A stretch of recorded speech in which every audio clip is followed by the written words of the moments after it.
ketika tersangka oknum hakim yang di Surabaya dipindahkan penahanannya ke Jakarta. Itu 3 hari kan ini ada maraton juga di sini dan di Surabaya, itu apa yang coba diinin, Pak? Ya, jadi baik rekan-rekan media, pada hari ini hari Selasa ya, tanggal 5 November 2024 ya.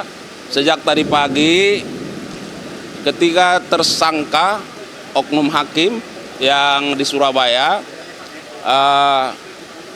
dipindahkan penahanannya ke Jakarta. Ya.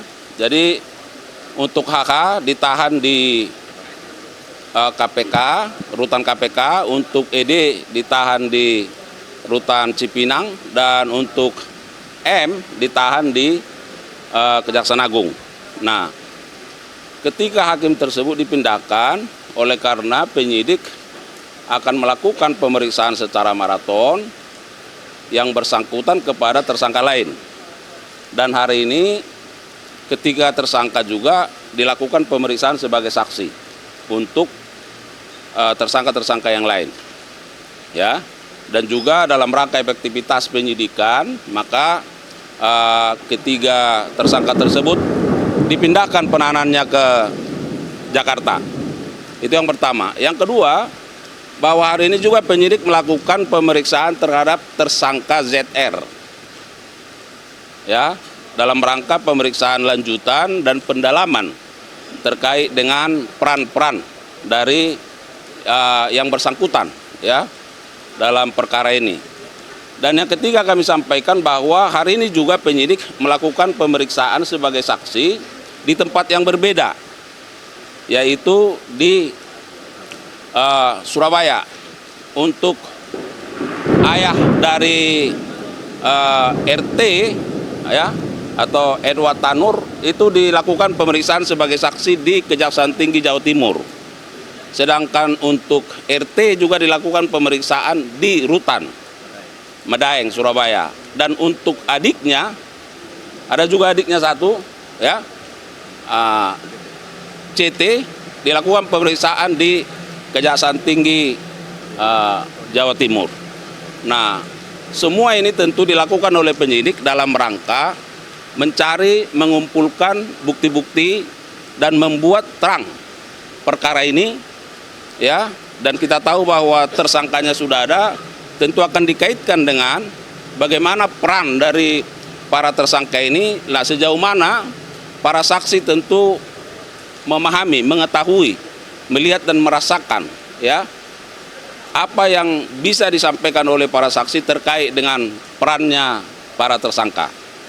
Jadi saya kira begitu ya. Pak Arli, kan kemarin disebutkan bahwa ada peranan R selaku pejabat PN Surabaya untuk dalam perantara dengan Lisa Rahmat untuk memilih hakim-hakim. Nah, ini kan sudah diketahui bahwa ini hakim-hakimnya yang merupakan pilihan Lisa Rahmat. Nah, apakah R ini diketahui menerima fee juga dari Lisa Rahmat seperti itu, Pak? Ya, nanti itu akan didalami juga ya. Karena kan yang perlu sekarang yang mau dicari adalah bahwa antara LR kan bertemu dengan R ya, setelah bertemu dengan ZR ya, meminta supaya apa? Supaya majelis hakimnya adalah majelis hakim yang dikehendaki ya oleh LR.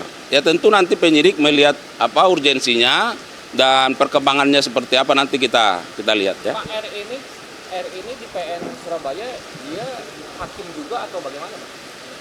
Ya, nantilah diungkap juga ya. Nah, tapi sudah ada jadwal pemeriksaan atau panggilan terhadap R ini? Nanti kita update ya. Nah, nanti kita update. Ini Pak, Edward Tanur ini Pak sudah ngomong juga bahwa dia tahu itu Pak adanya istrinya melakukan penyuapan, tapi melakukan pembiaran ini akan diproses juga atau tidak? Ya kan yang bersangkutan hari ini baru diperiksa di Kejati Surabaya. Tentu pertanyaan teman media itulah yang tentu akan dilihat ya. Bagaimana pengetahuan dari ER ya, Edward Tanur ini terhadap proses dari hubungan antara MW dengan LR ya, karena kan sudah ada pembayaran kan dari MW kemarin 1,5 ditalangi oleh LR 2. Nah, bagaimana pengetahuan dari Edward Pak, kalau Anu. kalau penjelasan itu kan terkait dengan vonisnya yang di PN Surabaya, tapi dari hasil penyidikan sampai saat ini terhadap ZR, apakah uang yang 5 miliar untuk proses kasasi itu sudah diserahkan kepada Hakim Agung? Nah, itu sekarang yang sedang didalami. Nah, tapi bahwa dari LR kepada ZR itu sudah, Fix. ya kan, itu kan keterangannya dirilis kita yang pertama kan, bahwa dari LR itu sudah disampaikan kepada ZR. Karena kenapa? ZR takut uang itu terlalu banyak kalau bentuk rupiah, maka ditukarkan di seputaran Blok M. Nah, apakah uang itu sudah sampai? Nah, ini yang terus didalami oleh penyidik dan kita lihat perkembangannya. Ya. Kan waktu itu kan ZR juga bilang sudah berkomunikasi dengan salah satu hakim di MA. Nah, apakah hakim yang MA yang pengakuan ZR ini sudah dipanggil atau diperiksa oleh kejaksaan? Nah, makanya saya sampaikan sekarang penyidikan fokusnya kan itu ada dua perkara kan. Iya. Ada dua perkara, ada perkara dugaan tindak pidana suap dan atau gratifikasi, ada perkara dugaan tindak pidana permufakatan. Nah, jadi fokus di sini ya. Nanti sambil jalan kita lihat perkembangannya. Oke? Ya. Emang nggak bisa Pak? Hah? Masih Pak. Apa lagi? Katanya mau ada pemeriksaan, apakah memang jadi dilakukan atau tidak Pak? Tadi udah kita jawab, tidak ada pemeriksaan terhadap yang bersangkutan. Tanggapan Kejagung sendiri Pak dengan Kejati pra peradilan Sumatera Selatan kembali menetapkan PB sebagai tersangka. Konfirm nggak Pak?